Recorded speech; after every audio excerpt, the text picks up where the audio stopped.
عزیزان گرامی قدر، پروردگار عالم نے اپنی پاک و پاکیزہ کتاب قرآن مجید میں انسانوں کی ہدایت کے لیے،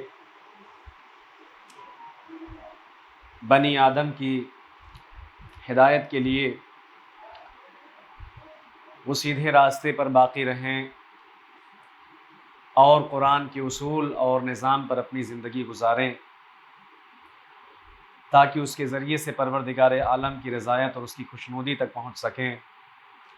ارشاد فرمایا ہے،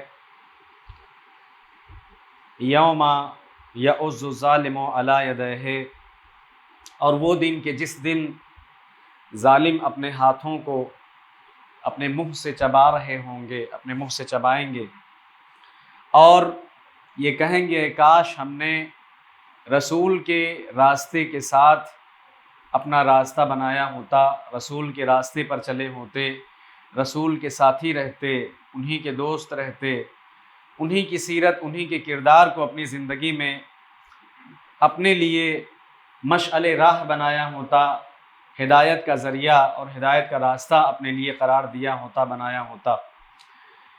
ایک عجیب و غریب تحدید ہے قرآن کے اندر ظالمین کے لیے، ظلم کرنے والوں کے لیے، اگرچہ بہت زیادہ تو نہیں مگر تھوڑی سی کچھ مختصر سی جو باتیں آج صرف اسی موضوع کے اوپر ہوں گی، ظلم کرنے والوں۔ میں نے سوچا تھا کہ کل جو گفتگو جہاں سے ختم ہوئی تھی وہیں سے متصل کرتا، مگر یہ سلسلہ گزرتا جا رہا ہے، 2-3 روز گزر گیا ہے، خود ظلم کے اوپر بات ابھی تک نہیں ہو سکی، اس کے اوپر بھی تھوڑی سی بات ہو جانی چاہیے، یہ بہت ضروری ہے ہمارے سماج کے اندر، ہمارے معاشرے کے اندر، ہماری قوم میں، ہمارے لوگوں کے درمیان ظلم کے متعلق پروردگار عالم نے آگاہ کیا ہے، ایک طریقے سے ہوشدار کیا ہے، انذار کیا ہے، ڈرایا ہے ظالمین کو، ظلم کرنے والوں کو، کہ ظالم اس دن اپنے ہاتھ کو چبا رہا ہوگا اور ساتھ ساتھ یہ کہتا جائے گا کہ اے کاش میں نے رسول اللہ کے راستے کو اپنا راستہ بنایا ہوتا، اے کاش اس راستے پہ ہم چلے ہوتے،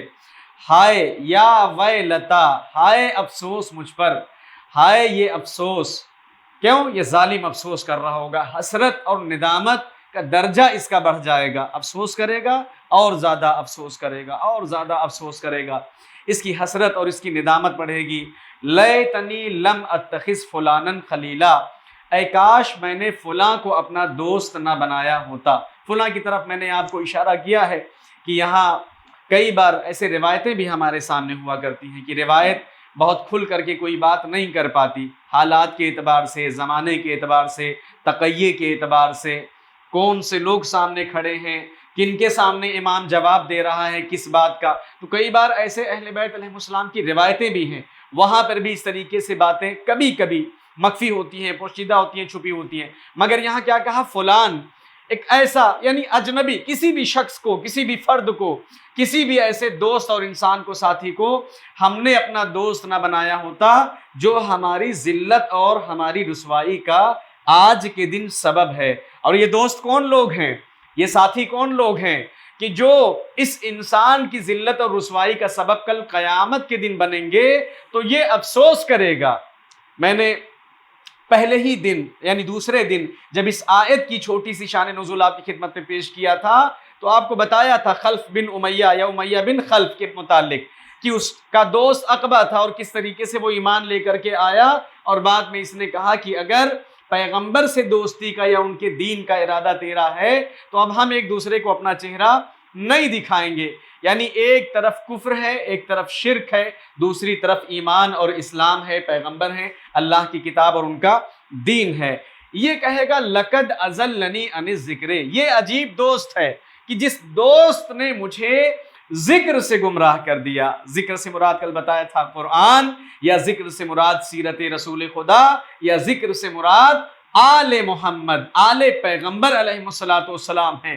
ان سے بھی دوری، ان سے بھی انحراف، ان سے بھی اپنے منہ کو موڑ لینا، ان سے بھی دور ہو جانا، عزیزان گرامی قدر، یہ بھی ایسے ظالمین میں، ایسے کافرین میں، ایسے منافقین میں شامل کیے گئے ہیں کہ ان کا اور کافر کا طبقہ، یعنی منافق کا اور کافر کا طبقہ قرآن کی آیات کے مطابق ایک ہوگا.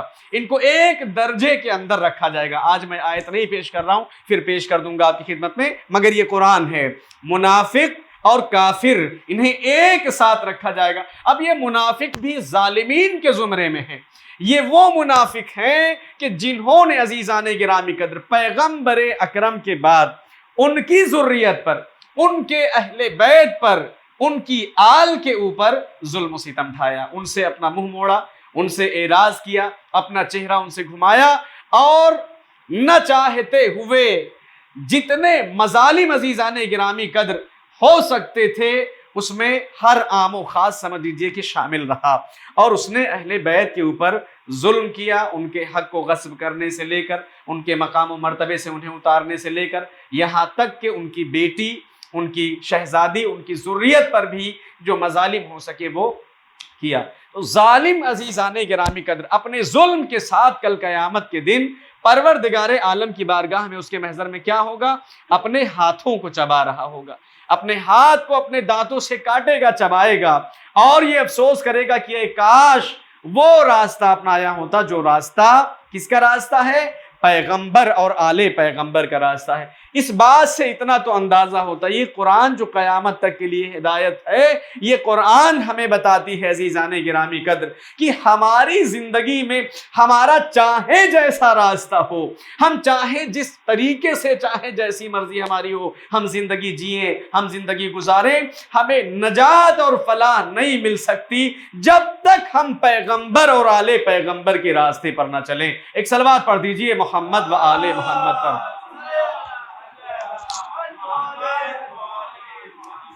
یہ تو ایک تعبیر ہے ظلم کرنے والے کی, ظالم کی ایک تعبیر ہے. آپ دیکھیں قرآن نے دوسرے مقامات پر ظالمین کے متعلق کیا کہا ہے. پروردگار عالم نے سورۃ الغافر کے اندر, یہ سورہ یا یہ جو آیات ہیں ظاہر سی بات ہے اپنے اندر بڑی مطالب رکھتی ہیں کہ انہیں ان کی تلاوت کرنے کے سلسلے سے, ان کی جو تفسیریں ہیں ان کے سلسلے سے بھی گفتگو ہو, مگر وقت اتنا زیادہ نہیں ہے, جلدی سے اپنی بات کو سمیٹ کر کے کرنا ہے. سورۃ الغافر میں دو مقام پر انہی ظالمین کے متعلق قرآن نے کہا ہے. قرآن کیا کہتا ہے؟ یوم لا ينفع الظالمین معذرتہم, یہ جو ظالم ہوں گے ان کی معذرت کو قیامت کے دن قبول نہیں کیا جائے گا. آپ دیکھیں ظلم کرنے والا جو ظالم ہے, ظلم کرنے والا ہے, وہ بڑے مسودے بناتا ہے, بڑی تیاریاں کرتا ہے, بڑے عذر, بڑے بہانے اکٹھے کر لیتا ہے. اس کی یہ غلطی تھی, اس کی یہ غلطی تھی, اس کی یہ غلطی تھی, اس نے ایسا کیا تھا, تو یہ سارے مسودے بناتا ہے. اس وجہ سے میں نے ایسا کیا, اس وجہ سے میرا یہ رویہ تھا, اس وجہ سے میں نے تیز آواز میں بات کیا یا گالی بکی, اس وجہ سے میں نے اس کے دروازے پر, اس کے گھر پر چڑھائی کیا, اس وجہ سے میں نے اس کو دھکا دیا, اس وجہ سے میں نے اس کی سیلری یا تنخواہ روک لی. نہیں, قرآن کہتا ہے ظلم کرنے والا جو ظالم ہے چاہے جیسا ظلم یہ کرے, اگر یہ اپنے ظلم کے ساتھ خدا کی بارگاہ میں پیش ہو رہا ہے تو اس کی معذرت اور اس کی توبہ کو قیامت کے دن قبول نہیں کیا جائے گا. یہ چاہے جیسا عذر اپنا پیش کرے پروردگار عالم کی بارگاہ میں. اور ایسا ہی فقط نہیں ہے کہ اس کی توبہ کو, اس کی معذرت کو قبول نہیں کیا جائے گا. پروردگار کہتا ہے وَلَهُمُ اللَّعْنَةُ وَلَهُمُ السُّوءُ الدَّارُ, ان کے لیے پروردگار عالم کی لعنت ہوگی, یہ رحمتیں پروردگار عالم سے دور کر دیے جائیں گے. وَلَهُمُ السُّوءُ الدَّارُ, اور ان کے لیے بہت ہی برا گھر, بہت ہی برا ٹھکانہ قرار دیا جائے گا کل روز قیامت. عزیزان گرامی قدر, یہ کون ہے؟ ظالمین ہے, ظلم کرنے والوں کے متعلق قرآن کہہ رہا ہے. دوسری آیت میں بھی عزیزان گرامی قدر اسی طریقے سے پروردگار عالم نے کہا فَيَوْمَئِذٍ لَا يَنْفَعُ الَّذِينَ ظَلَمُوا مَعْذِرَتُهُمْ, اے وہ لوگ کہ جن لوگوں نے ظلم کیا اس دنیا میں, اس دن ان کے ظلم کے اوپر ان کی معذرت کو اور ان کی باتوں کو قبول نہیں کیا جائے گا. وَلَا هُمْ يَسْتَعْتِبُونَ, پروردگار یہ بھی کہتا ہے اور ان سے توبہ کے لیے بھی نہیں کہا جائے گا کہ تم توبہ کرو. نہیں, توبہ کا مقام, توبہ کی جگہ, توبہ کے لیے ہم نے اس دنیا کو بنایا ہے, اس جگہ کو.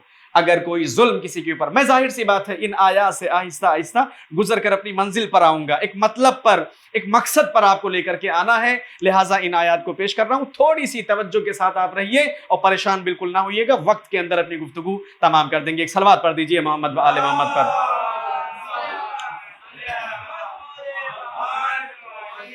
تو ظالمین کی یہ حالت ہے، پہلے تو یہ کہ ظالم کی کیفیت ایسی ہے، دوسرے مقام پر یہ کہا کہ ظالم کے عذر کو قبول نہیں کیا جائے گا، اس کی معذرت کو قبول نہیں کیا جائے گا، اس کا کوئی بہانہ ہماری بارگاہ میں وہاں قبول نہیں کیا جائے گا، اسے سنا نہیں جائے گا۔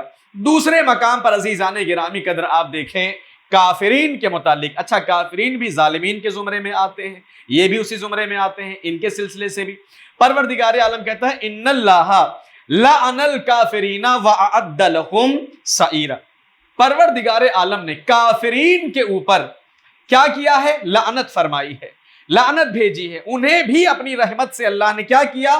دور رکھا ہے پروردگار عالم نے۔ وَأَعَدَّ لَهُمْ سَعِيرًا، اور ان کے لیے عزیزان گرامی قدر بھڑکتی ہوئی آگ کو، جلتی سلگتی بھڑکتی ہوئی آگ کو اللہ نے کیا کیا ہے؟ جلایا ہے۔ خالدین فیہا، انہیں ہمیشہ دائماً اسی آگ کے اندر رکھا جائے گا۔ اس کے بعد قرآن کہتا ہے لا یجدون ولیا ولا نصیرا، یہ نہ ہی اس دن اپنا کوئی ساتھی پائیں گے، نہ ہی کسی نصرت اور مدد کرنے والے کو اس دن اپنے لیے پائیں گے۔ کون؟ کافرین، اور کافرین یہ آئیں گے ظالمین کے زمرے میں۔ میں ابھی جب آیت کو آگے پیش کروں گا تو آپ کو اندازہ ہو جائے گا، ہمارے یہاں کافر کا تصور الگ ہے، ہمارے یہاں ظالم کا تصور الگ ہے، ہمارے یہاں فاسق کا تصور الگ ہے۔ میں تینوں تصور کو قرآن کی آیات سے آج ایک ایسے اصول کے تحت آپ کی خدمت میں پیش کروں گا جو بڑی آسانی کے ساتھ قیامت تک کے لیے ایک اصول آپ کو عزیزان گرامی قدر مل جائے گا۔ ہم گھر کے دروازے کے باہر کسے کافر سمجھتے ہیں، ہم گھر کے دروازے کے باہر کسے ظالم سمجھتے ہیں، ہم گھر کے دروازے کے باہر کسے فاسق سمجھتے ہیں، مگر قرآن نے کن لوگوں کو کافر کہا، قرآن نے کن لوگوں کو ظالم کہا، اور قرآن نے کن لوگوں کو فاسق کہا ہے، اور ان کا مقام اور مرتبہ قرآن نے کیا بیان کیا ہے، وہ آپ کی خدمت میں پیش کر رہے ہیں۔ تو کافر کے لیے لعنت اور بھڑکتی ہوئی سلگتی ہوئی آگ اللہ نے روشن فرمائی ہے۔ اس کے بعد دوسری آیت میں کہا عزیزان گرامی قدر خالدین فیہا، ان کو جب ڈالا جائے گا اس آگ میں تو پھر کبھی اس آگ سے انہیں باہر نہیں نکالا جائے گا، اور یہ اس دن اپنا کوئی ساتھی مددگار بھی نہیں پائیں گے کہ جو آگے بڑھ کر ان کی مدد کرے اور ان کی شفاعت کرے۔ تیسری آیت جو ملتی ہوئی اسی موضوع سے مجھے پڑھنا تھا، جس وجہ سے اس کفر والی آیت کو آپ کی خدمت میں پیش کیا، پروردگار عالم کہتا ہے یوم تقلب وجوہہم فی النار۔ اب یہ جو آیت ہم نے بالکل اوپر پڑھی ہے، تین آیتیں ظالم کی، کہ کاش ہم نے رسول کے ساتھ راستے کو اپنا لیا ہوتا، ان کی سیرت، ان کے کردار، ان کے دین، ان کے آئین، ان کی زندگی پر ہم نے زندگی گزاری ہوتی تو آج ہماری یہ حالت نہ ہوتی جو آج ہماری حالت ہے۔ عزیزان گرامی قدر ظالم اس دن جب فریاد کرے گا، کافر کے ساتھ اسے بھی رکھا جائے گا، منافق کو بھی اسی کے ساتھ رکھا جائے گا، لہٰذا قرآن نے کہا یوم تقلب وجوہہم فی النار، اس دن کہ جس دن آگ میں ان کے چہرے کو عدل بدل کر جلایا جائے گا، ایک پہلو پر جلایا جائے گا، پھر ان کے چہرے کو بدل دیا جائے گا، ان کے دوسرے حصے کو، دوسرے پہلو کو اور دوسرے جانب کو کیا کیا جائے گا؟ جلایا جائے گا۔ تقلب کا مطلب ہوتا ہے عدل بدل کر دونوں پہلو اور دونوں حصوں سے جلانا کسی چیز کے اندر۔ تو یہ آگ میں نارے جہنم میں دونوں طرف سے جلائے جائیں گے، جب یہ ایک طرف سے جل چکے ہوں گے تو ان کے چہرے کو بدل دیا جائے گا اور گھما کر پھر دوسری طرف سے انہیں جلایا جائے گا۔ اب قرآن کہتا ہے یقولون، یہ اس وقت جب جلائے جا رہے ہوں گے تب بھی ان کی حسرت اور ان کی فریاد کیا ہوگی؟ یہ کہیں گے یا لیتنا اطعنا اللہ و اطعنا الرسول، ہائے افسوس، اے کاش ہم نے اللہ کی اطاعت کیا ہوتا اور اس کے رسول کی اطاعت کیا ہوتا۔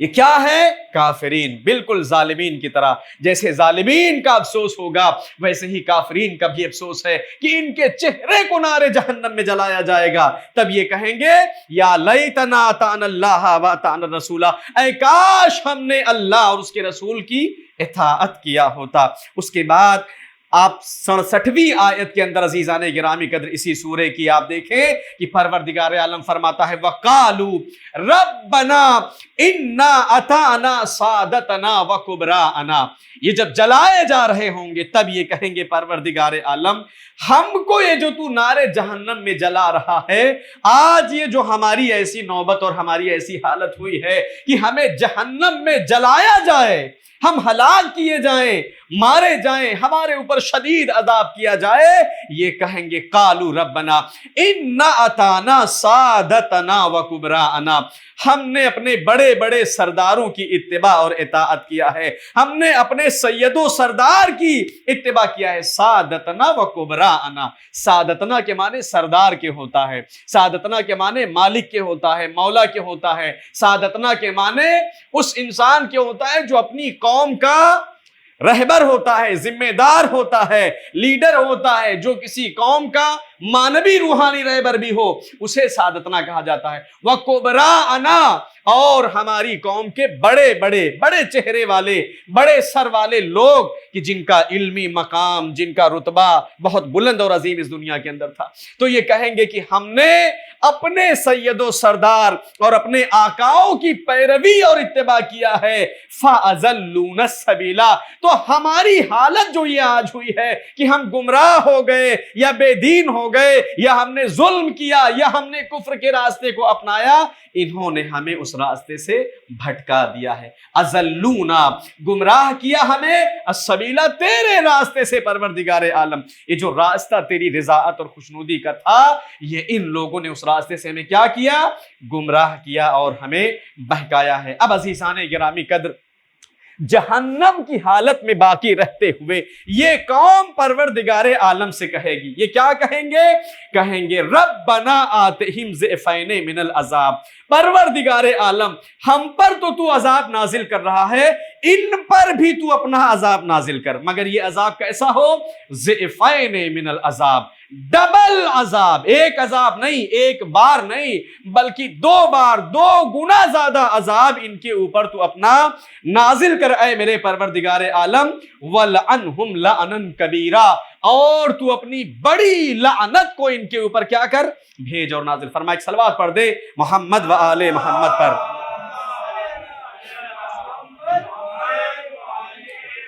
یہ سارے وہ لوگ قیامت کے دن عزیزان گرامی قدر ہیں کہ جن کا راستہ رسول کا راستہ نہیں ہے، جن کا راستہ اللہ کا راستہ نہیں ہے، جن کی زندگی رسول اللہ اور آل رسول کی زندگی کی طرح نہیں ہے۔ کسی بھی قوم سے، کسی بھی قبیلے سے، کسی بھی مذہب اور فرقے سے انسان تعلق رکھتا ہو، قرآن کی ان صریحی آیتوں کے اندر پروردگار عالم نے جو اپنے عذاب سے انذار کیا ہے اور ڈرایا ہے اور جن لوگوں کو گنایا اور بتایا ہے، یہ وہی لوگ ہوں گے کہ جو رسول اور خدا کے راستے سے منحرف ہو چکے ہوں گے، اہل بیت کے راستے سے منحرف ہو چکے ہوں گے۔ اب عزیزان گرامی قدر، جو بات میں آپ کی خدمت میں ذکر کر رہا تھا کہ یہ ہیں کون لوگ، ہمارے تصور میں کون لوگ ہیں، قرآن کے تصور میں کون لوگ ہیں، کن لوگوں کو عزیزان گرامی قدر قرآن نے کافر، فاسق یا ظالم کہا؟ یہ 3 گروہ قرآن کے اندر ہیں۔ پہلی آیت کے اندر پروردگار عالم نے فرمایا عزیزان گرامی قدر، ارشاد ہوتا ہے وَمَن لَمْ يَحْكُمْ بِمَا أَنزَلَ اللَّهُ فَأُولَٰئِكَ هُمُ الْكَافِرُونَ۔ کافر کون ہے؟ کافر وہ ہے کہ جو فیصلہ نہ کرے، جو حکم نہ کرے، جو اپنا کام نہ کرے عزیزان گرامی قدر اس چیز کے مطابق کہ جو چیز پروردگار عالم نے اپنی کتاب کے اندر نازل فرمائی ہے۔ من لم یحکم، جو فیصلہ نہ کرے، جو زندگی اپنی نہ گزارے اللہ کے حکم کے مطابق، فَأُولَٰئِكَ هُمُ الْكَافِرُونَ، ایسے ہی لوگ کافر ہیں۔ اب آپ دیکھیں کفر کا چہرہ کیا بتایا ہے قرآن نے، یہ قرآن ہے، اللہ کی کتاب ہے، یہ ہماری بات نہیں ہے، کسی ذاکر یا کسی وائز یا کسی نصیحت کرنے والے کی بات نہیں ہے۔ ہم ساری دنیا کے کفر کو ٹٹولتے رہتے ہیں، مگر ہمیں عزیزان گرامی قدر کئی بار اس بات کی طرف توجہ کرنے کی ضرورت ہے، قرآن پڑھنے کی ضرورت ہے، اس کی تلاوت کرنے کی ضرورت ہے، ان کے مطالب کو سمجھنے کی ضرورت ہے کہ قرآن کی زبان میں کافر کسے کہا گیا ہے۔ تو قرآن کی زبان کا کافر قیامت تک کے لیے وہ انسان ہے من لم یحکم بما انزل اللہ، جو بھی اللہ کے حکم کے مطابق نازل کردہ حکم اور احکام کے اوپر عمل نہ کرے، فیصلہ نہ کرے، حکم نہ کرے، عزیزان گرامی قدر اپنے درمیان، اسے کافر کہا گیا ہے، وہ کافر ہے۔ اب وہ چاہے جو ہو، چاہے جس بستی میں رہتا ہو، چاہے جس قوم و قبیلے سے اس کا تعلق ہو، چاہے جیسا وہ عمل اپنی زندگی میں کرتا ہو، اسے قرآن نے کیا کہا؟ کافر کہا۔ اب اس کے بعد آپ دیکھیے دوسری آیت کے اندر عزیزان گرامی قدر ظالم کسے کہا گیا ہے؟ بالکل سیم آیت ہے، کفر کو ہٹایا، ظلم کو لا کر کے رکھ دیا۔ کیا کہا؟ قرآن کہہ رہا ہے وَمَن لَمْ يَحْكُمْ بِمَا أَنزَلَ اللَّهُ فَأُولَئِكَ هُمُ الظَّالِمُونَ۔ ظالم کسے کہا گیا؟ قرآن کہتا ہے ظالم وہ ہے جو اللہ کے نازل کردہ احکام کے مطابق فیصلے نہ کرے، ظالم وہ ہے جو اللہ کے حکم کے مطابق اپنی زندگی نہ گزارے، ظالم وہ ہے کہ جو قرآن، رسول اور آل رسول کی سیرت کے مطابق نہ چلے، اسے کیا کہا جاتا ہے؟ اسے ظالم کہا جاتا ہے۔ تو کافر کا تذکرہ ہوا جو من لم یحکم، جو اللہ کے نازل کردہ احکام کے مطابق اپنی زندگی نہ گزارے۔ ظالم کسے کہا؟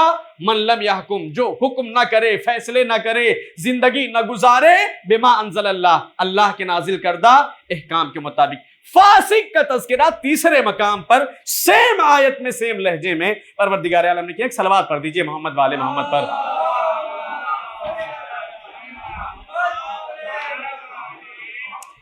اب جب کافر کا ذکر ہو گیا تو کافر کے بعد ظالم کا تذکرہ، ظالم کا جب تذکرہ ہو گیا تو اب ظالم کے بعد فاسق کا تذکرہ کیا ہے۔ فاسق کون ہے؟ فسق و فجور کرنے والا عزیزان گرامی قدر کون ہے؟ قرآن کہتا ہے وَمَن لَمْ يَحْكُمْ بِمَا أَنزَلَ اللَّهُ فَأُولَئِكَ هُمُ الْفَاسِقُونَ، جو بھی پروردگار عالم کے احکام کے مطابق اپنی زندگی نہ گزارے، حکم نہ کرے، فیصلے نہ کرے، عزیزان گرامی قدر اسے فاسق کہا جاتا ہے۔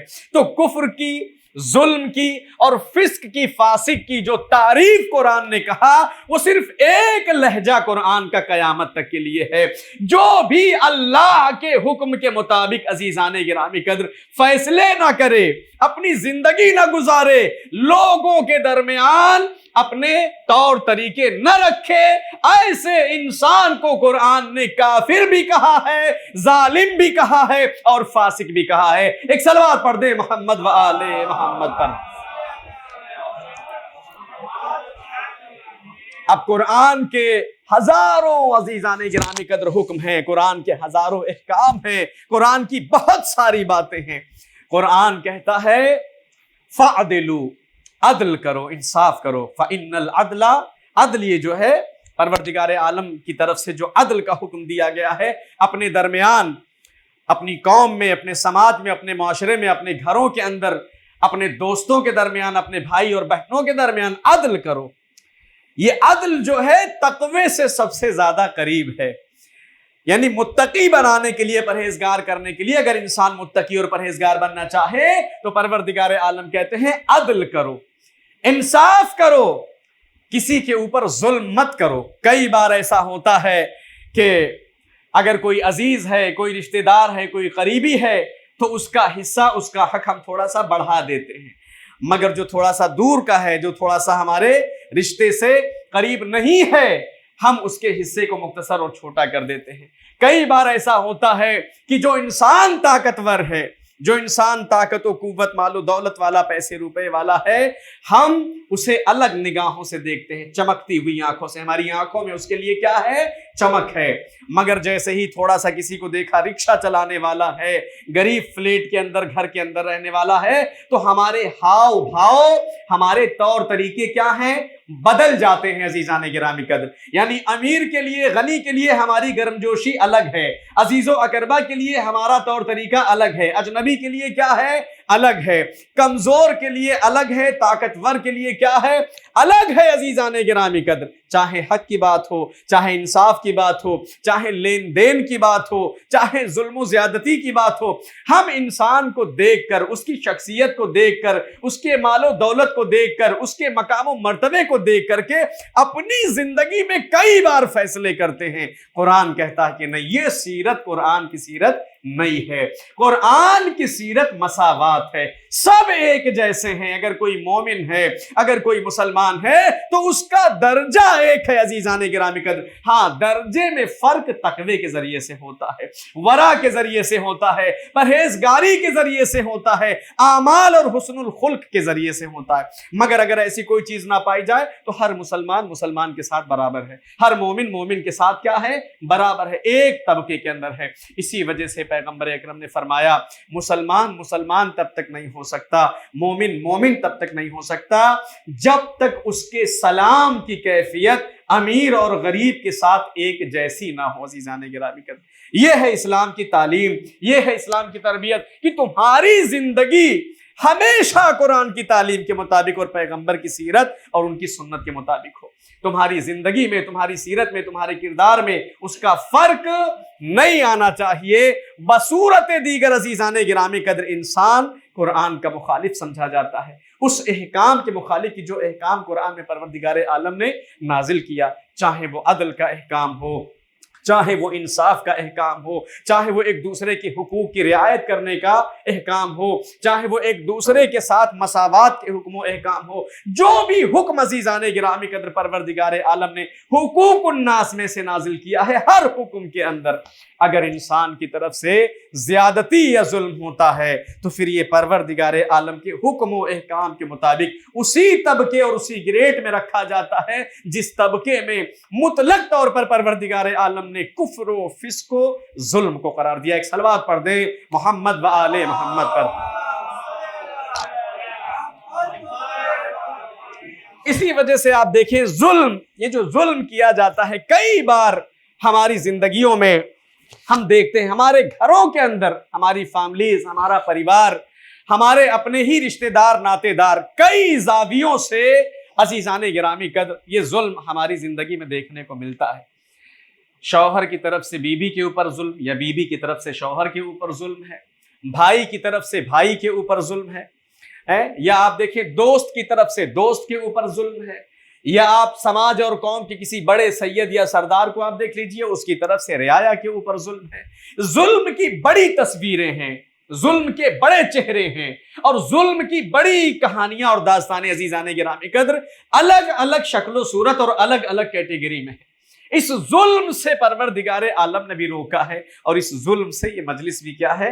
روکتی ہے۔ کیوں؟ کیونکہ اس مجلس کے اندر ظالمین کو کنڈم کیا جاتا ہے، اس مجلس کے اندر ایسے لوگوں کو بے نقاب کیا جاتا ہے، ایسے لوگوں کو بتایا جاتا ہے کہ جنہوں نے ظلم کے راستے کو اپنایا، جو ظلم کے راستے پر چلے، اور جن لوگوں نے مظلوموں کے اوپر ظلم کیا، ان کا مقام، ان کا مرتبہ قرآن نے قیامت تک کے لیے اور قیامت کے بعد بھی عزیزان گرامی قدر کیا کیا ہے؟ واضح کیا ہے۔ مقصد ان آیات کی تلاوت کا یہ ہے کہ ہماری زندگی، جو اہل بیت کی مجلس کرتے ہیں، جو اہل بیت کا ماتم کرتے ہیں، جو اہل بیت کی فرش عزا بچھاتے ہیں، ان کی زندگی عزیزان گرامی قدر ظلم سے پاک اور صاف ہونی چاہیے، ان کا ہاتھ ظلم سے پاک اور صاف ہونا چاہیے، ان کا کردار، ان کا دامن ظلم سے پاک اور صاف ہونا چاہیے۔ کئی بار یہاں بیٹھ کر کے گفتگو کرنے والا یہاں تقوی کی بڑی بڑی باتیں کرتا ہے، جبکہ رعایا کے بڑے بڑے موٹے موٹے لقمے اس نے اپنی حلق کے نیچے اتارے ہوئے ہیں۔ یہاں اس منبر کے اوپر بیٹھ کر کے بڑے ایسے پرہیزگار، بڑے ایسے متقی، بڑے ایسے پارسا لوگ ہیں، سیاہ و سفید عمامے پہننے والوں کی بات کر رہے ہیں، مگر آپ دیکھیں قوموں کا نہ جانے کتنا خون چوسا ہوا ہے، نہ جانے کتنے ایسے حلال اور حرام اور مشتبہ لقمے ہیں جسے انہوں نے اپنی حلق کے نیچے اتارا ہوا ہے۔ کیوں؟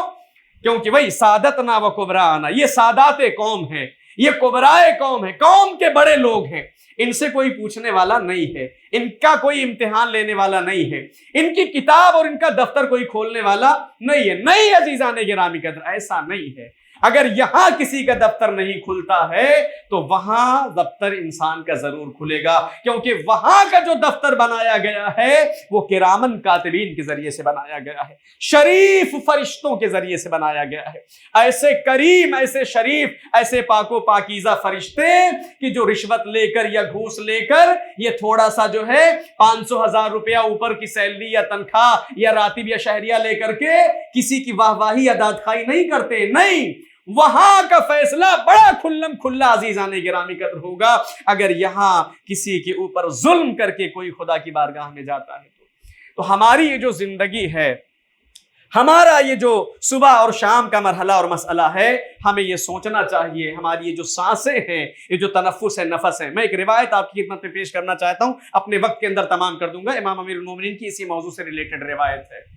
تو ہمیں یہ چاہیے کہ ہمارا ہاتھ پاک صاف رہے، ہماری زبان پاک صاف رہے، ہمارا دامن پاک صاف رہے، ہم عزیزان گرامی قدر کسی مظلوم کے اوپر ظلم کر کے اس کے ظلم کا بوجھ اپنی گردن پر لے کر کے نہ جائیں، ورنہ آپ دیکھیں رسوائی صرف اللہ کے سامنے نہیں ہے، اللہ سے پہلے رسول اللہ اور اہل بیت رسول اللہ کے سامنے رسوائی ہے۔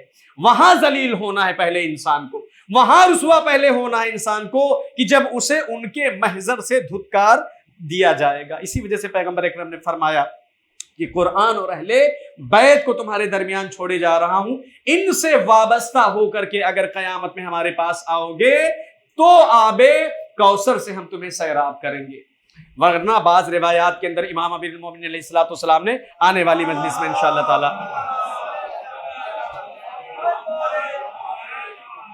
آج کی مجلس میں ان روایات کو، ان باتوں کو پڑھنا تھا، کل کی مجلس کے لیے ٹالا ہے۔ آج میں نے اس بات کو ظلم کے اوپر 2-3 مجلسیں گزر گئی، میرے دل میں یہ بات تھی کہ بہرحال ایک مجلس اس پیرائے پر ہو جانی چاہیے، کیونکہ ہر انسان اپنے تئیں اپنے آپ کو پاک صاف سمجھتا ہے، مگر نہیں عزیزان گرامی قدر، اپنا تجزیہ انسان کو کرنے کی ضرورت ہے۔ ہم اپنے آپ کا تجزیہ کریں، ہمارا رویہ، ہماری سیرت، ہمارا کردار، اگر میں شوہر ہوں تو میری بیوی کے ساتھ میرا کردار کیسا ہے، میں باپ ہوں تو میری اولاد کے ساتھ میرا کردار کیسا ہے، میں بھائی ہوں تو میرے بھائی کے ساتھ میرا کردار کیسا ہے، میں کسی کا دوست ہوں تو میرے دوست کے ساتھ میرا کردار کیسا ہے، میں اگر کسی کا معلم اور مربی ہوں تو جسے تعلیم اور تربیت کر رہا ہوں ان کے ساتھ میرا کردار اور میرا کیریکٹر کیسا ہے۔ یہ ایسا نہیں ہے کہ ساری باتیں سب کو بتانے کے لیے، نہیں، بتانے اور سننے سے زیادہ اسے اپنے اوپر تطبیق کرنے کی ضرورت ہے کہ ہم دیکھیں کہ عزیزان گرامی قدر ماتم تو ہم کرتے ہیں، ماتم اپنی جگہ ہے،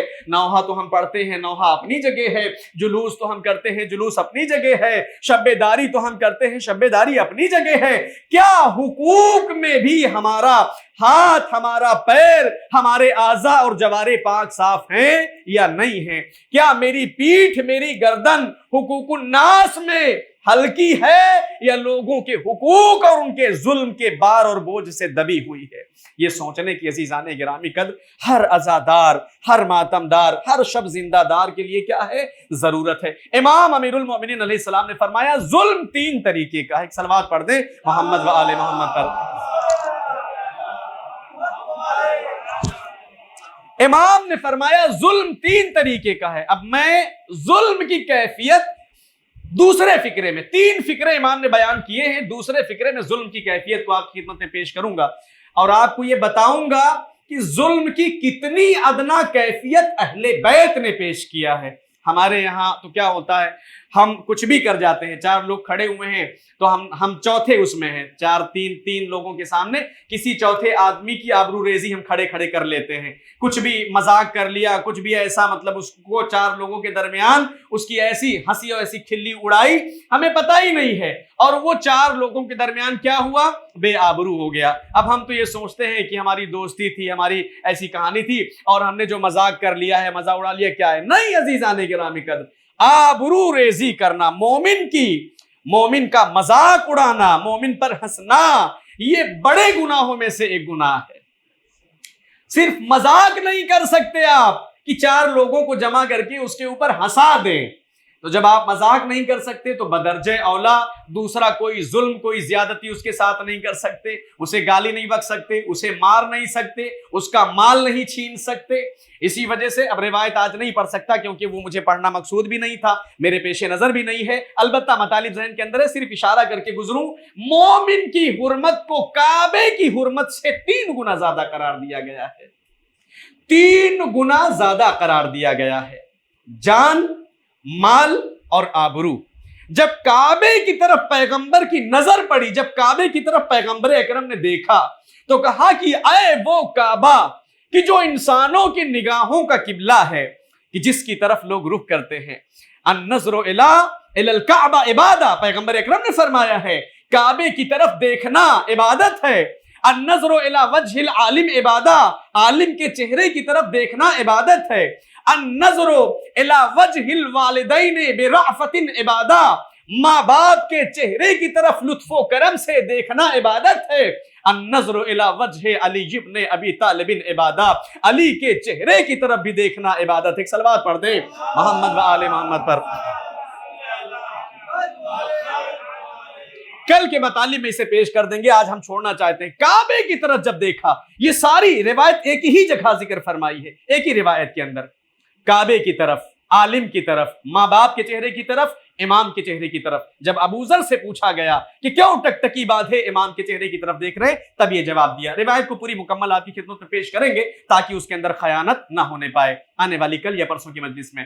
تو کعبے کی چہرے کی طرف دیکھنا، کعبے کے جسم کی طرف، کعبہ گھر جو ہے یہ بیت اللہ، پیغمبر نے کہا اے وہ کعبہ، کیا تیرا مقام ہے، کیا تیرا مرتبہ ہے، کیا تیری شان ہے، کیا تیری عزت ہے، کیا تیرا مقام و مرتبہ اللہ کی نظر و نگاہ میں ہے، مگر تیری حرمت ایک ہے، صرف ایک وجہ سے ہے کہ تو اللہ کا گھر ہے، تیری نسبت اللہ کی طرف دی گئی ہے، مگر ہائے مومن کا مقام اور ہائے مومن کا مرتبہ، مومن کا مقام اور مرتبہ تیری حرمت سے 3 گنا زیادہ بلند ہے۔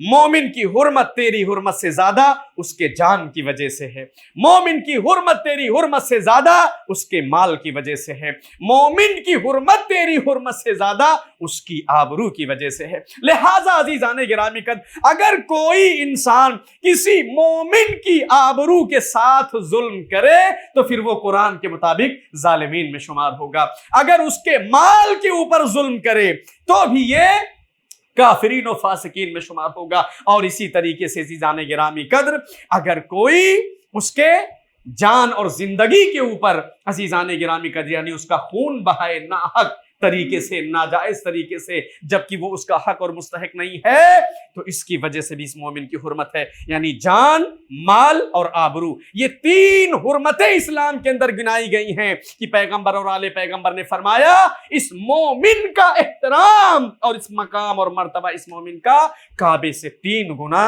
زیادہ اللہ نے قرار دیا ہے۔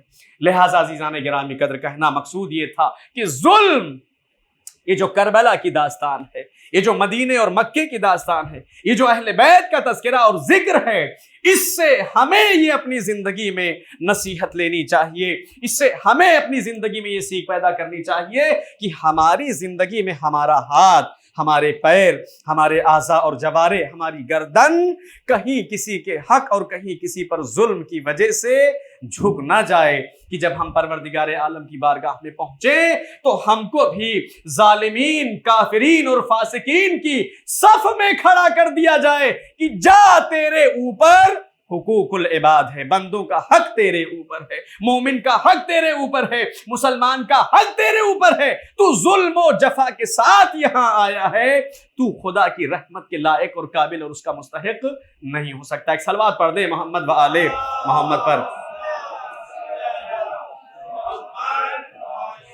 وقت زیادہ نہیں رہ گیا، میں جلدی یہ الفاظ جو روایت کہیں سے پڑھ دینا چاہتا ہوں تاکہ آج کا یہ مطلب میرا اس موضوع کے اوپر کمپلیٹ ہو جائے۔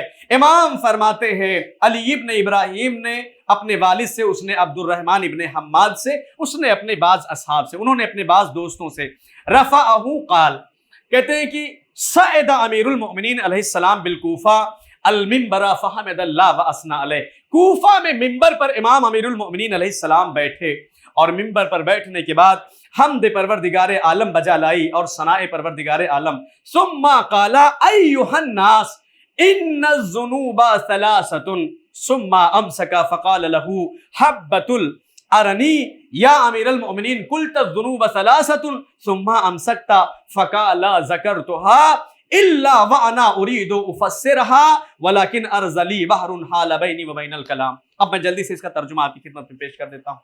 امام جب منبر کے اوپر گئے تو جانے کے بعد امام نے کہا اے لوگوں، ظلم 3 طریقے کے ہیں۔ یہ جملہ امام نے کہا، اس کے بعد امام ٹھہر گئے، امام خاموش ہو گئے، امام رک گئے، تو کہتے حبت ارنی، وہاں پر موجود تھے ارنی، تو انہوں نے امام سے کہا کہ اے مولا، آپ نے کہا کہ ظلم 3 ہے، مگر آپ کہہ کر کے خاموش ہو گئے۔ امام نے کہا ہاں مجھے یاد ہے، میں بھولا نہیں ہوں، میں نے کہا کہ ظلم 3 طریقے سے اور میں اس کی تفسیر کروں گا۔ بہر حائل ہو گیا تھا، اس وجہ سے میں تھوڑا سا ٹھہر گیا۔ بہر کسے کہا جاتا ہے؟ بہر کے معنی اہل لغت نے لکھا ہے کہ شدید تھکاوٹ کی وجہ سے جب بہت زیادہ تھک جاتا ہے انسان تو اس کی سانسیں منقطع ہو جاتی ہیں، سانس کا ٹوٹ جانا، تو وہ سانس لینے کے لیے، سینے میں دم پیدا کرنے کے لیے تھوڑا سا ٹھہر جاتا ہے۔ امام نے کہا مجھے پتا ہے، میں جانتا ہوں، الا انا اريد ان افسرها ولكن ارز لي بحر حال بيني وبين الكلام، بحر حائل ہو گیا میرے اور کلام کے درمیان، یعنی تھکاوٹ کی وجہ سے۔ اچھا اب امام نے ذکر فرمایا نام الذنوب ثلاثہ فذنوب مغفور، پہلا ذنب جو ہے، پہلا گناہ جو ہے انسان کا وہ مغفور ہے، اسے بخش دیا جائے گا۔ 3 طریقے کی گناہ انسان اپنی زندگی میں کرتا ہے۔ فذنوب مغفور، پہلا گناہ انسان پروردگار عالم کی خدمت میں جب پہنچے گا تو وہ بخشا ہوا ہوگا، بخش دیا جائے گا۔ وَذَنْبٌ غَيْرُ مَغْفُورٌ، ایک ذنب ایسا ہے کہ جسے نہیں بخشا جائے گا، غیر مغفور ہے، بالکل ہی نہیں بخشا جائے گا۔ وَذَنْبٌ نَرْجُو لِصَاحِبِهِ وَنَخَافُ عَلَيْهِ، امام فرماتے ہیں ایک گناہ ایسا ہے کہ ہم جس کے لیے، صاحب گناہ کے لیے امید بھی رکھتے ہیں اللہ کے رحمت کی اور خوف بھی رکھتے ہیں اللہ کے عذاب اور عقاب کی، جیسے صاحب گناہ امید بھی رکھتا ہے اور خوف بھی رکھتا ہے۔ زیادہ تفصیل ذکر نہیں کروں گا، صرف مین جو ایک مقصد ہے اسے آپ کی خدمت میں جلدی سے پیش کر کے اور مجھے اترنا ہے۔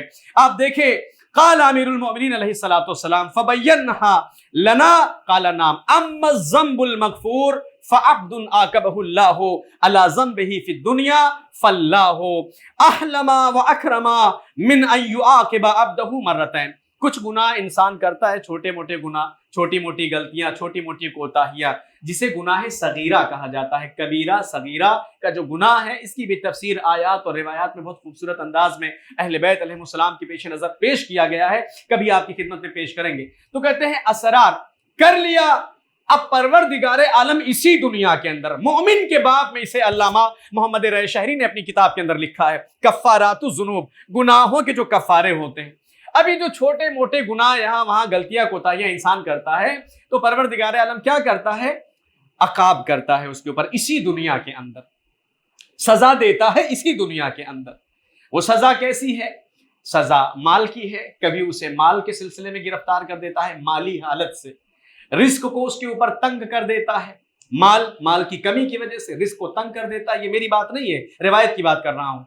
محمد رضا شہری نے میزان الحکمت کے اندر بیان فرمایا ہے، روایت کو پھر کبھی آپ کی خدمت میں پیش کر دیں گے، کیا کیا چیزیں ذکر کی ہیں انہوں نے۔ مال کی کیفیت سے، یعنی اچھا خاصا ہے، کام دھندہ بند ہو جائے گا، تو یہ کس وجہ سے ہوتا ہے؟ انسان کے گناہ کی وجہ سے ہوتا ہے، گناہ جو انسان کرتا ہے۔ اب انسان دیکھے صبح سے لے کر کے شام تک کتنی نیکیاں کی ہیں، کتنی برائیاں کی ہیں، کتنا ظلم و مظالم کسی کے اوپر اس نے کیا ہے۔ اسی وجہ سے امام رضا علیہ الصلوۃ والسلام نے کہا کہ وہ ایک سلوات پڑھ دیجئے محمد بھائی۔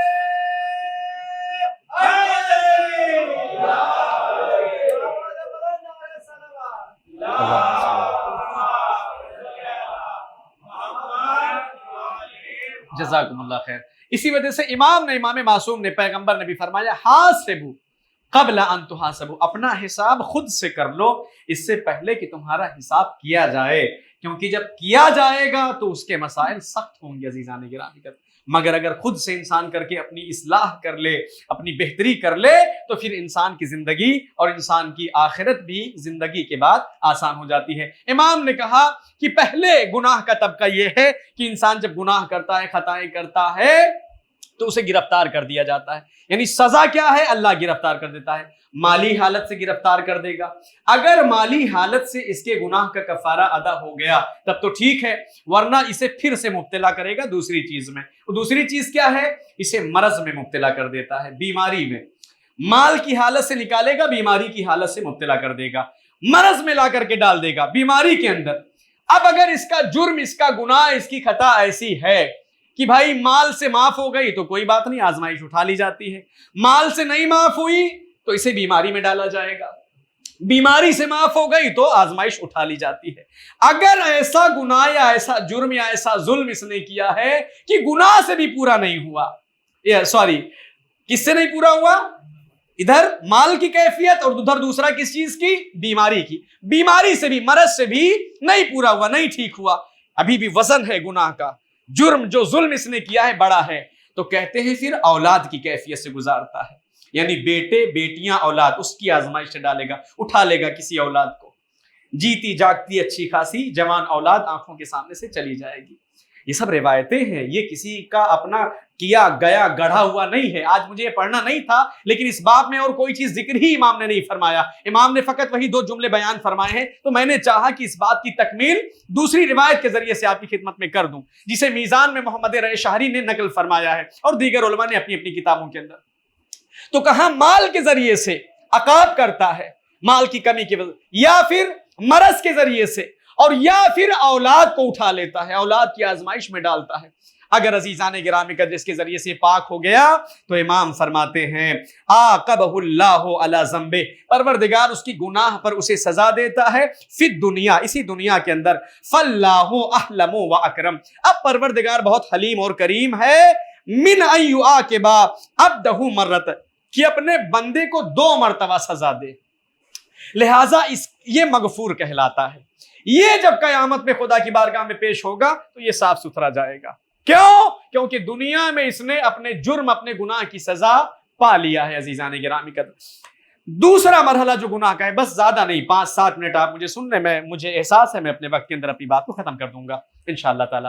دوسرا مرحلہ جسے امام نے تیسرے مرحلے پر پیش کیا ہے, فرسٹ اسٹیپ, سیکنڈ اسٹیپ اور تھرڈ اسٹیپ. تھرڈ اسٹیپ کو میں سیکنڈ اسٹیپ میں لے کر کے آ رہا ہوں. امام کی جو بات ہے میں بیچ والے کو آخری میں آپ کی خدمت میں پیش کر دیتا ہوں. اب تیسرا جو اسٹیپ ہے, اب اس میں کیا تھا؟ یہاں گناہ سے معافی ہو گئی, اولاد کے ذریعے سے, مال کے ذریعے سے, یا پھر بیماری کے ذریعے سے, یا پھر دیگر نعمتوں میں آزمائش کے ذریعے سے. دوسرا جو مرحلہ ہے اما الذنب الثالث, ثالث جو امام نے کہا ہے ہم دوسرے مرحلے میں پیش کر رہے ہیں, فذنب سترہ اللہ علی خلقہ ورزقہ التوبہ منہ. بعض گناہ ایسا انسان کرتا ہے کہ پروردگار عالم اپنا پردہ, اپنا حجاب اس گناہ کے اوپر ڈال دیتا ہے, اور اس انسان کو اسی دنیا کے اندر توبے کی توفیق عطا کرتا ہے. یہ بھی آپ دیکھیں, مسجد چلے آنا, امام باڑے چلے آنا, اکیلے مصلی بچھا کر کے رو لینا, توبہ اور استغفار کی تسبیح پڑھ لینا, یہ ساری چیزیں توفیقات میں سے ہیں. 8 چیزیں امام نے فرمائی ہیں, امام رضا علیہ السلام نے, کہ جو اللہم صلی علی محمد و علی محمد, 8 چیزیں ایسی ہیں کہ جن سے مبتلا ہونے والا انسان اپنے اوپر مذاق کرتا ہے, اپنے اوپر کیا کرتا ہے؟ اپنا استہزاء کرتا ہے, اپنے نفس کا مذاق اڑاتا ہے. اگر 8 چیزیں پائی جائیں اور ان کے ساتھ 8 چیزیں نہ پائی جائیں, ان میں سے عزیزان گرامی قدر ایک یہی چیز ہے جو میں آپ کی خدمت میں پیش کر رہا ہوں. امام نے فرمایا کہ ایک انسان پروردگار عالم کی بخشش اور مغفرت کو تو طلب کرے, مگر توبہ اور توبے کی توفیق سے اپنے آپ کو دور رکھے, یعنی توبہ نہ کرے اور توفیق کا شکوہ پروردگار عالم سے کرے. نہیں عزیزان گرامی قدر, تو یہ توفیق ہونا چاہیے, اور توفیق کے ساتھ ساتھ صحیح اور کوشش ہونی چاہیے کہ ہم اپنے گناہوں کی بخشش کے لیے پروردگار عالم کی بارگاہ میں گڑگڑائیں. تو پروردگار پردہ ڈال دیتا ہے, کچھ گناہ ایسے بندے کرتے ہیں اس پر پردہ اور حجاب ڈال دیتا ہے, اور اسے توبہ کی توفیق عطا کر دیتا ہے. لہٰذا اب اگر یہ توبہ کر لیتا ہے تو اللہ نے حجاب ڈال دیا, فرشتوں سے بھی چھپایا, انسانوں سے, جناتوں سے, انبیاء سے, سب سے چھپا لیا. اللہ کی رحمت آپ دیکھیں, دعائے کمیل اگر آپ پڑھتے ہیں تو سارے فکرے, سارے کلمے ان کے ترجموں کے ساتھ آپ کے سامنے ہوں گے. وہ کتنی قبیح چیزیں ہیں, کتنی بری چیزیں ہیں کہ جن کے اوپر تو نے پردے ڈال دیے ہیں, کتنی ایسی ثنا, کتنی ایسی تعریفیں ہیں کہ جن کا میں مستحق نہیں ہوں, مگر تو نے اپنی زبان کے ذریعے سے لوگوں کے درمیان جاری فرمایا. یہ ساری چیزیں, دعائیں وغیرہ جو آپ پڑھتے ہیں, ترجمہ کبھی کبھی پڑھا کیجئے, بڑے عظیم مطالب اور کمال کی چیزیں اس کے اندر ہیں. تو امام نے فرمایا توبے کی توفیق اسے عطا ہو جاتی ہے اور حجاب اور پردہ ڈال دیا جاتا ہے. فَأَصْبَحَ خَائِفًا مِّن ذَنبِهِ رَاجِعًا لِرَبِّهِ. تو امام نے کہا اب اس کی مثال ایسی ہے کہ ایک طرف تو یہ اللہ سے ڈر بھی رہا ہے کیونکہ گنہگار ہے کہ ہو سکتا ہے مجھے نہ معاف کیا جائے، اور دوسری طرف عزیزان گرامی اللہ کی رحمت کا امیدوار بھی ہے کیونکہ توبہ کر چکا ہے۔ لہٰذا امام نے فرمایا جیسے یہ ڈر اور خوف کے درمیان ہے، ہم اہل بیت بھی اس انسان کے لیے ڈر اور خوف کے درمیان رہتے ہیں، رجا کے درمیان رہتے ہیں کہ ہو سکتا ہے اللہ بخشے اور ہو سکتا ہے اللہ نہ بخشے۔ یہ اہل بیت کہہ رہے ہیں، امام کہہ رہے ہیں، امام معصوم کہہ رہے ہیں کہ اگر یہ توبہ کر کے رجا کی امید رکھے اور توبہ نہ کر کے ڈر کی امید رکھے تو دونوں چیزیں اس کے ساتھ ہو سکتی ہیں بعض گناہوں کے اوپر۔ ہم اہل بیت بھی اسی کی طرح نرجو لہ الرحمہ ونخاف علیہ العذاب، ہم امید ایک طرف اللہ کی رحمت کی کرتے ہیں مگر دوسری طرف ڈرتے ہیں کہ اللہ کا عذاب اس کے اوپر نازل ہو جائے گا۔ تیسری چیز جسے امام نے دوسرے مرحلے میں بیان کیا ہے، بس یہ آخری بات اور ختم دعا کروں گا، جسے امام نے عزیزان گرامی قدر بیان فرمایا، تفصیل آج اس کی میں دیکھ رہا تھا مرآت العقول کے اندر، بڑی تفصیل جامع احادیث شیعہ کے اندر 3 ترجمہ اور 1 تفسیر کے ساتھ 42 یا 48 ہزار روایت کو صاحب جامع احادیث شیعہ نے جمع کیا ہے۔ آج ہم مغرب سے تقریباً 2 گھنٹہ پہلے اسے دیکھ رہے تھے یہاں آنے سے پہلے کہ اس باب میں کیا کیا مطالب علماء نے ذکر کیا ہے۔ بڑی خطرناک عجیب روایت ہے، ظلم، شروع سے 4 5 6 7 8 آیتیں آپ کی خدمت میں پیش کر چکا ہوں موضوع مطلب پر، اس کے بعد میں ظالمین کی معذرت کو قبول نہ کرنے پر، اس کے بعد یہ کہ ظالم کافر فاسق کسے قرآن نے کہا ہے، اس کے بعد یہ مطالب اور اب یہ نتیجہ آپ کی خدمت میں پیش کر رہا ہوں۔ یہ پوری تقریر آج کی عزیزان گرامی قدر آپ کی خدمت میں ہے۔ امام فرماتے ہیں سلام اللہ تعالی علیہ، وَأَمَّا ذَنْبُ الَّذِي لَا يُغْفَرُ، مگر وہ گناہ جو انسان سے بخشا نہیں جائے گا، فَمَظَالِمُ الْعِبَادِ بَعْضُهُمْ لِبَعْضٍ، یہ بندوں کے مظالم ہیں۔ بندوں کا وہ گناہ کون سا گناہ ہے؟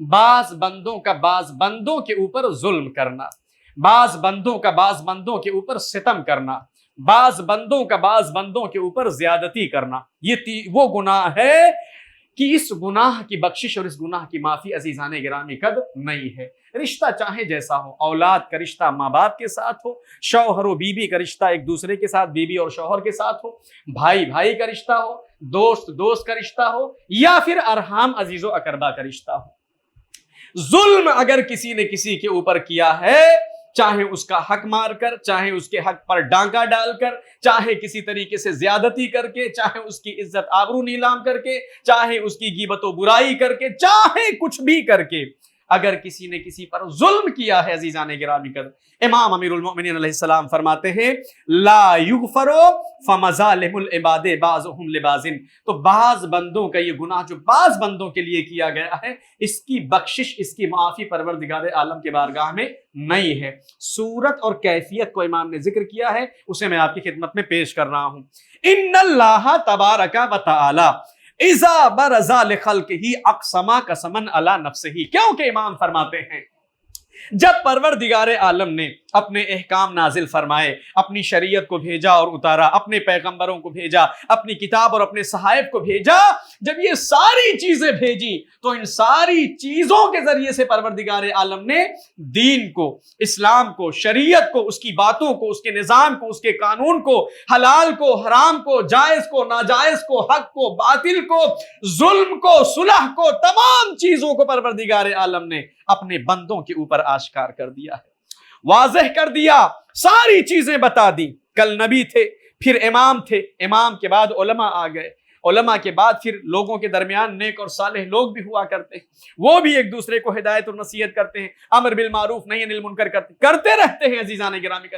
امام فرماتے ہیں کیونکہ پروردگار عالم نے جب ان چیزوں کو آشکار کر دیا ہے اپنے بندوں پر، اس کے بعد کہا اقسم قسما علی نفسہ، تو اپنے ذات پر، اپنے نفس پر پروردگار عالم نے قسم کھائی اور اس نے کہا وعزتی وجلالی، میری عزت اور میرے جلال کی قسم۔ یہ روایت ہے، روایت کا فقرہ جسے امام امیر المؤمنین نے فرمایا ہے، میری عزت اور میرے جلال کی قسم ہے۔ کیا فرمایا؟ لا یجوزنی ظلم ظالم، کسی بھی ظالم کا ظلم میرے سامنے سے گزر نہیں سکے گا، میری نگاہ سے بچ نہیں سکے گا، کوئی بھی ظالم کوئی بھی ظلم کرنے والا میری نگاہ سے میرے سامنے سے گزر نہیں سکتا، بچ نہیں سکتا، مگر یہ کہ وہ اپنے کیفر کردار تک پہنچے، مگر یہ کہ وہ اپنے کیے ہوئے ظلم کی سزا کاٹ لے، مگر یہ کہ وہ اپنے کیے ہوئے جرم کا عذاب اور عقاب بھگت لے۔ یہ کون کہہ رہا ہے؟ پروردگار عالم کہہ رہا ہے۔ یہاں کوئی شفاعت وغیرہ نہیں ہے، یہاں کوئی سفارش کسی کی نہیں ہے، یہاں کوئی مسئلہ کسی کا نہیں ہے۔ اہل بیت علیہ السلام کی شفاعت کو باتوں کو بھی لے کر کے بہت ساری باتیں ہیں، کبھی اس موضوع کے اوپر شفاعت اہل بیت پر کبھی آپ کی خدمت میں گفتگو کریں گے تو واضح کریں گے شفاعت کا مسئلہ کیا ہے، شفاعت کا مطلب کیا ہے، ہم کیا سمجھتے ہیں شفاعت کو، اور اہل بیت نے، پیغمبروں نے، مرسلین نے، انبیاء نے شفاعت کو کس عنوان سے بیان کیا ہے، کیا طریقہ، کس مرحلے میں ہے۔ اسی وجہ سے کہتے ہوئے جلدی سے گزر جاؤں، احسن الفوائد فی شرح العقائد، علی ابن بابویہ قمی کی کتاب، عظیم کتابوں میں سے عقائد کی کتاب ہے۔ بعض روایتوں میں سے کہا گیا ہے، ظلم و ظالم کا تذکرہ ہے، میرا وقت ختم ہوتا جا رہا ہے، کہ بعض روایتوں میں کہا گیا ہے کہ ہمارے بعض چاہنے والوں کو، میں لفظ نہیں استعمال کرنا چاہتا، کیمرہ سامنے لگا ہوا ہے، ہمارے بعض چاہنے والوں کو 3 لاکھ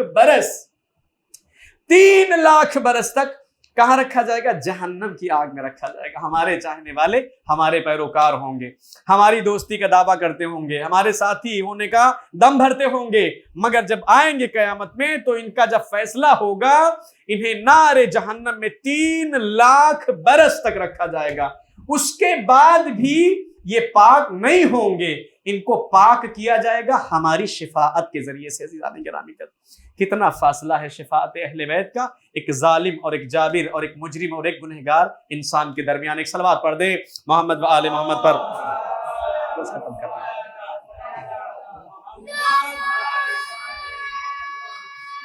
حیدری علی اللہم صل۔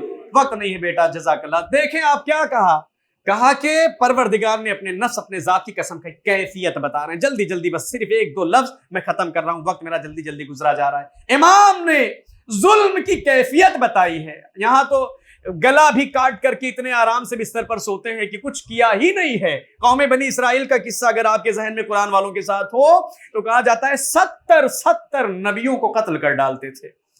اپنی بازار لگانے سے پہلے، اپنی دکان کھولنے سے پہلے 70 انبیاء کو قتل کر دیتے تھے، اس کے بعد بازار جا کر کے لگاتے تھے اور ایسا ٹھاٹ باٹ سے بیچتے اور خریدتے تھے جیسے ان کو کچھ پتہ ہی نہیں، انہوں نے کچھ کیا ہی نہیں ہے۔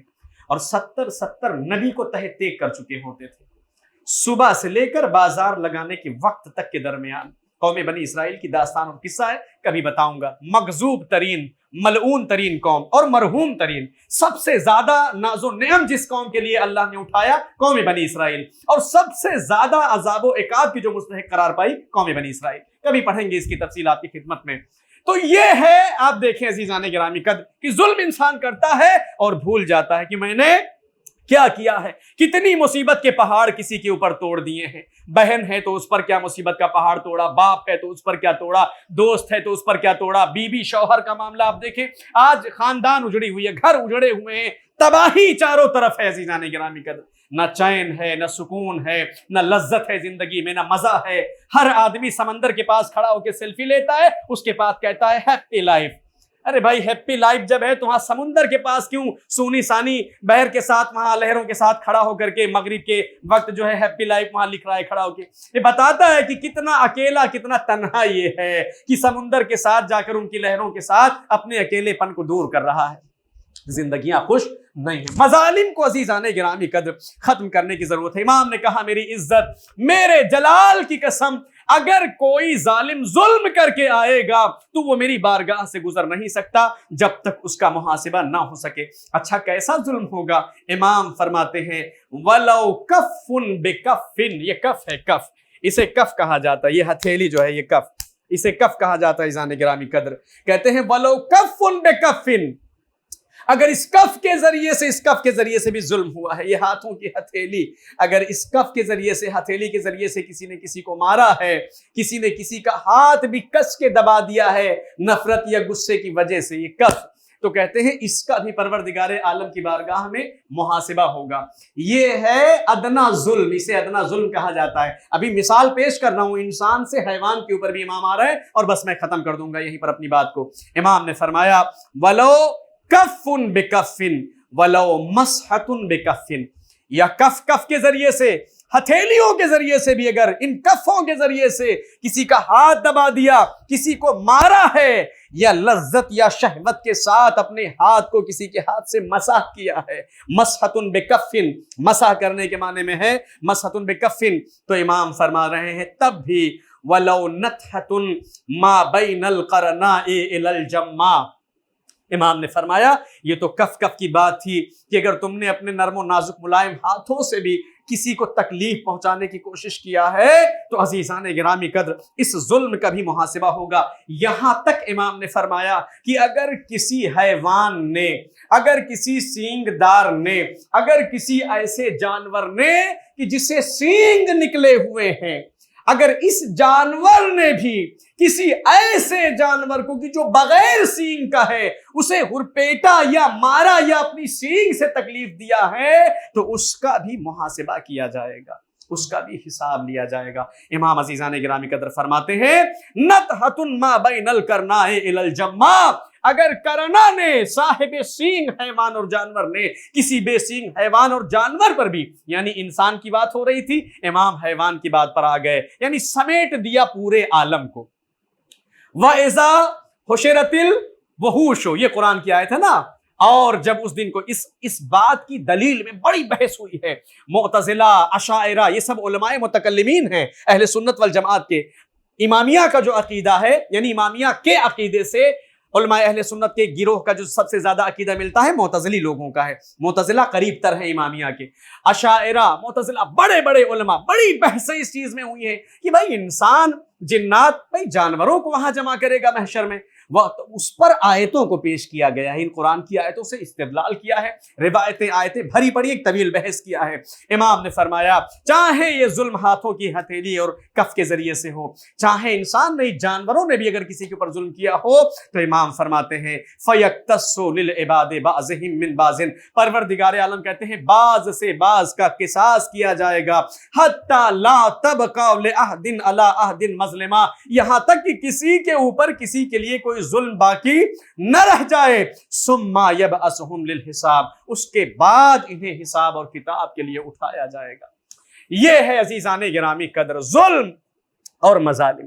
تو ایسا نہیں ہونا چاہیے کہ ہماری زندگی فقط ایسی ہو کہ ہم غیروں کے ظلم کو تو یہاں پڑھیں، دوسروں کے ظلم کی باتیں تو یہاں پر کریں، دوسروں کے فسق اور کفر کی باتیں تو ہم یہاں پر کریں، مگر عزیزان گرامی قدر ہمارا نفس، ہماری ذات، ہمارا وجود خدا نخواستہ ان گناہوں سے یا ان ظلم و مظالم سے یا ان فسق و کفر سے خدا نخواستہ، خدا نہ کرے انشاءاللہ ایسا نہیں ہوگا، اگر آلودہ ہے تو عزیزان گرامی قدر یہ ہمارے لیے حسرت کی بات ہوگی، پھر یہ ہمارا اہل بیت کی مظلومی پر گریہ کرنا یہ بیکار اور رائے گاں چلا جاتا ہے۔ ہاں عزیزان گرامی قدر ظلم کا تذکرہ ہے، آپ دیکھیں مدینے کی فضا سوگوار ہے، اگر آپ دیکھیں تو عزیزان گرامی قدر ایسا کیا ہوا ہے مدینے کے اندر کہ عزیزان گرامی قدر مدینے کی فضا غمزدہ ہے، مدینے کی فضا سوگوار ہے۔ ابھی پیغمبر کو گئے ہوئے صرف 3 دن گزرے ہیں، پروردگار عالم کی بارگاہ میں پیغمبر کو گئے ہوئے صرف 3 دن گزرے ہیں، مگر مسلمانوں نے دیکھا کہ زہرا کے گھر سے آگ اور دھواں اٹھ رہا ہے۔ اب آپ دیکھیں عرب کا یہ دستور تھا، عرب کا یہ طریقہ تھا۔ 2 جملہ، میرا وقت ختم ہو گیا ہے، میں وقت زیادہ نہیں لوں گا، آج سوچا تھا مسائل تھوڑا طویل سے پڑھنے کے لیے لیکن وقت گزر گیا ہے۔ زہرا کے گھر سے آگ اور دھواں اٹھ رہا ہے۔ عرب کے دستور میں اور تاریخ میں یہ بات تھی کہ جب کسی کے گھر کوئی مصیبت نازل ہو جاتی، جب کسی کے گھر کوئی پریشانی آ جاتی، جب کسی کے گھر کوئی مر جاتا یا شہید ہو جاتا تو 3 دن تک اس کے گھر آگ نہیں جلائی جاتی تھی۔ یہ عرب کا دستور تھا، یہ عرب کا طریقہ تھا۔ اچھا یہ دستور، یہ طریقہ چلا کہاں سے؟ اسے نافذ کس نے کیا؟ اسے شروع کس نے کیا؟ آل محمد علیہ السلام نے۔ پیغمبر اکرم نے شہزادی کو حضرت حمزہ کی شہادت پر یہ حکم دیا۔ جب حضرت حمزہ جب شہید ہو گئے تو کہا کہ اے بیٹی فاطمہ کھانا بناؤ، کیونکہ حمزہ کے اہل خانہ عزادار ہیں، اور یہ کھانا ان کے گھر پہنچاؤ۔ تو عزیزان گرامی قدر یہ دستور تھا کہ فوت ہو جانے والے عزاداروں کے گھر آگ نہیں جلتی تھی، کھانا بنا کر پانی اکٹھا کر کے چیزیں ان کی ضرورت کی انہیں پہنچائی جاتی تھی۔ تاریخ بتاتی ہے اب عرب کے درمیان جب یہ نظام آل محمد سے رائج ہو گیا تھا تو انہیں پتا ہے کہ نبی اس دنیا سے جا چکے ہیں، نبی کی بیٹی کے گھر سے عزیزان گرامی قدر آگ اور دھوئیں کی لپٹیں اٹھ رہی ہیں، تو دنیا نے سوچا یہ فاطمہ کے گھر آگ کا کیا مسئلہ ہے؟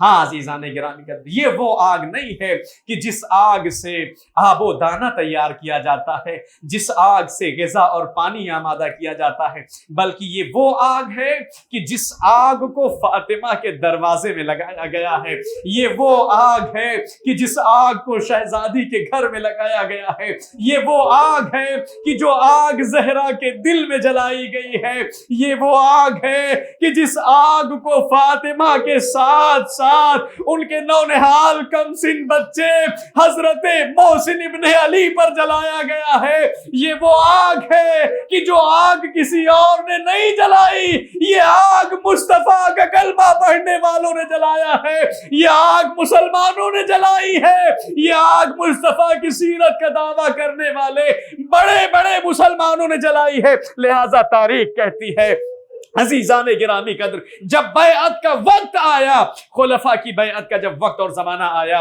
تو اہل بیت علیہ السلام نے جب اپنا کنارہ کر لیا تو کہتے ہیں کہ حاکم اول نے حاکم ثانی سے کہا کہ جاؤ اور جا کر کے علی سے بیعت لے کر کے آؤ، اور دیکھو اگر بیعت سے انکار کریں فقاتلہم، تو ان کے ساتھ جنگ کرنا۔ تاریخ بتاتی ہے یہ وفد عزیزان گرامی قدر حاکم اول کے حکم سے زہرا کے دروازے تک آیا، اور عزیزان گرامی قدر یہ آئے اور آ کر کے انہوں نے دروازے کو دق الباب کیا، زور زور سے دروازہ ٹھوکنے لگے۔ عزیزان گرامی قدر ایک بار دروازہ ٹھوکا، چلے گئے، جب کوئی جواب نہ ملا، دوبارہ پھر دروازہ ٹھوکا، چلے گئے، جب جواب کوئی نہ ملا، تیمارا یہ پھر اپنی پوری طاقت اور اپنے پورے آب و ہاب کے ساتھ آئے، اور عزیزان گرامی قدر اس بار تیور بدلے ہوئے ہیں، آواز آ رہی ہے اگر دروازہ نہیں کھولتے ہیں تو اس دروازے کو اہل خانہ کے ساتھ جلا دو۔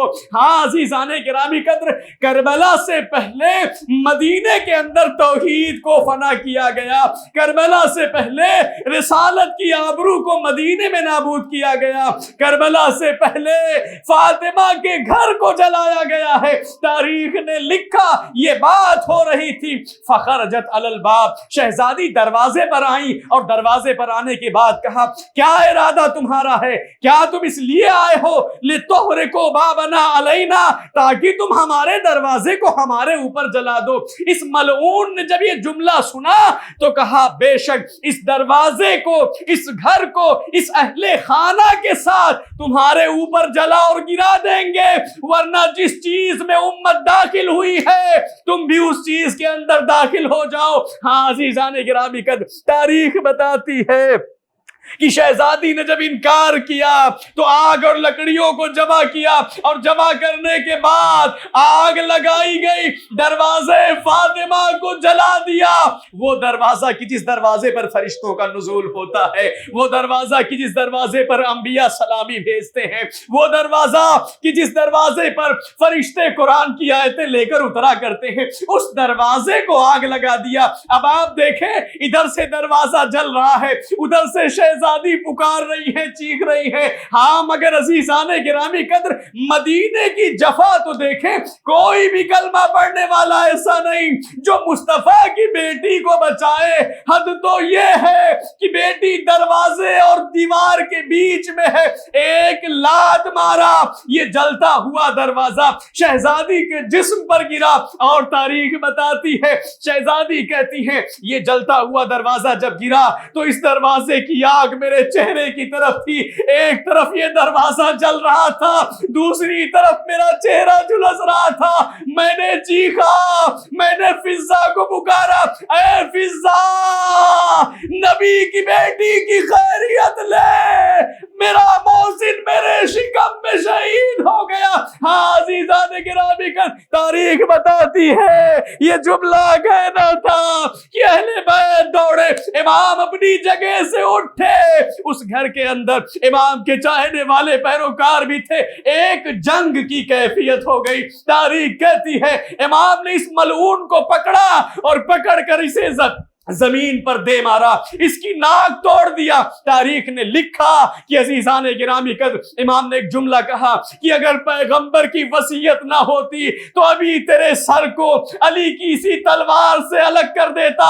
تاریخ بتاتی ہے ان ملعونوں نے چاروں طرف سے علی کے بازو کو پکڑا اور علی کے گلے میں رسی کا پھندا ڈالا۔ تاریخ کہتی ہے علی کو گھر سے کشا کشا کھینچتے ہوئے باہر نکلے۔ اب وہ شہزادی کی جو در و دیوار کے بیچ بے ہوشی کے عالم میں پڑی تھی، آنکھیں کھلی تو دیکھا ابو الحسن گھر میں نہیں ہے۔ شہزادی نے کہا یہ بتاؤ ابو الحسن کو کہاں لے گئے؟ کہا اے بی بی گلے میں رسی کا پھندا ڈالا اور حکومت کی طرف لے کر کے گئے۔ فاطمہ نے یہ جملہ سنا، اپنا غم شہزادی بھول گئی۔ تاریخ بتاتی ہے گھر سے باہر یہ بی بی آئی، آنے کے بعد ایک جملہ شہزادی نے کہا، عزیزان گرامی قدر بی بی نے کہا خدا کی قسم ابو الحسن کو چھوڑ دو ورنہ اپنے بالوں کو پریشان کر دوں گی، اپنے گریبان کو چاک کر لوں گی اور رسول کی قمیض کو اٹھا کر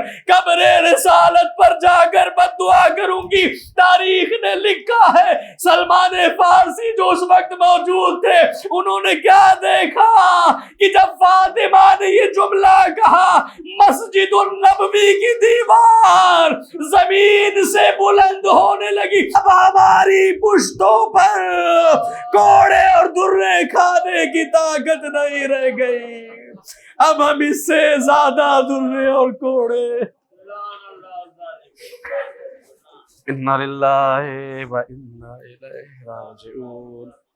سيعلم الذين ظلموا أي منقلب ينقلبون ربنا تقبل منا انك انت السميع العليم وانك انت السميع الدعاء۔ گزارش ہے ایک مرتبہ سورہ الحمد اور 3 مرتبہ سورہ تلاوت کی اخلاص کی تلاوت فرما کر اشفاق حسین ابن ممتاز حسین خاتون جہاں بنت لاڈلے مرزا، ان کے تمام عزیز و اقربا متعلقین، ان کے وارثین جو بھی اس دنیا سے جا چکے ہیں، آپ تمام اعزاء اپنے والدین اپنے متعلقین کو شہداء کربلا اسراء کربلا علیہم الصلوۃ والسلام کی ذوات مقدسات کے ساتھ ہدیہ ثواب فرمائیے۔ بسم اللہ الرحمن الرحیم۔